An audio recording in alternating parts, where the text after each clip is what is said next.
15 ઓગસ્ટે આપણને આઝાદી તો મળી, પરંતુ ખરી આઝાદી અથવા તો એમ કહી શકાય કે ખરો જે આપણો હક છે, લોકતાંત્રિક હક, એ આપણને મળ્યો છે 26મી જાન્યુઆરીએ. અને એટલા માટે જ આપણા દેશની અંદર બીજો રાષ્ટ્રીય તહેવાર 26મી જાન્યુઆરી એટલે કે ગણતંત્ર દિન તરીકે આપણે ઉજવીએ છીએ.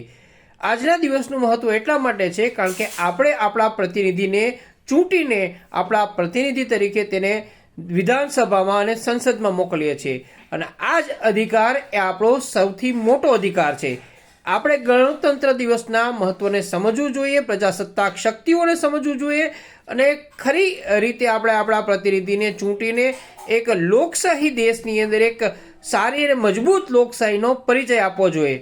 આમ તો પ્રજાસત્તાક પર્વની સૌ કોઈ ઉજવણી કરે છે, પરંતુ પ્રજાસત્તાક પર્વનું મહત્વ જાણીને, તેની શક્તિઓ જાણીને જો આપણે ઉજવણી કરીએ તો ખરી આઝાદી અને ખરું જે લોકતાંત્રિક મૂલ્ય છે એ આપણે પ્રાપ્ત કરી શકીએ તેમ છીએ. વંદે માતરમ. ભારત માતા કી જય.